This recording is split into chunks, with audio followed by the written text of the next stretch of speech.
Madam.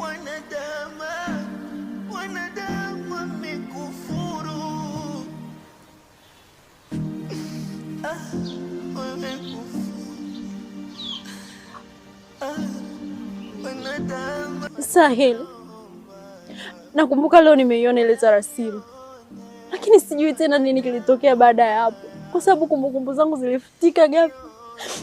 Sasa hivi nashangaa naishi tu kama hivi, sijui tena imekuwaje. Yaani nateseka. Ni heri hata huyo mtu angeniua kuliko anayopitia. Ni fedhea, naumia Sahil. Pole sana madam.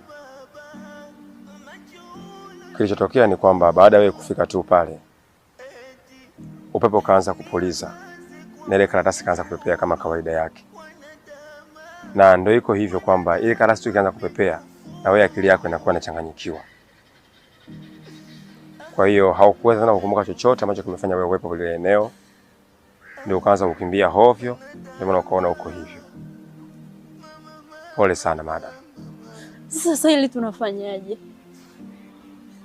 Niambie basi. Basi twende wote tukaitoe. Twende bwana. Muda umeshapita sasa. Sasa hivi sio saa 7 tena unajua. Na ile karatasi lazima itolewe siku ya Ijumaa saa 7 mchana. Kwa hiyo inabidi tusubiri mpaka Ijumaa saa 7 mchana na tukaitoe pale. Tuombe tu Mungu atulinda madam. Ina maana nitateseka mpaka hiyo Ijumaa kweli Sahil? Like seriously?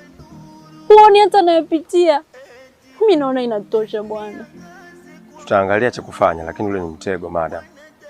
Aliyeweka pale ametega. Kwa sababu ile karatasi ilivyotengenezwa pale, unaona kama karatasi, lakini ule ni mdudu ametengenezwa. Ni mfano wa kama jini. Halafu ukatukiwa wewe. Sasa linapoingia ndani ya mwili wa mtu hilo jini au huyo mdudu, kuna njia zake za kumtoa. Sawa. Ni mfano labda kabati umeliingiza ndani kwako kwenye nyumba yako. Lazima ukitaka kulitoa litokee pale pale kwenye ule mlango. Huwezi kulitoa dirishani wala kwenye ukuta. Na kama mtu atasubutu kutoa hovyo, linaweza kumrudia yeye mwenyewe.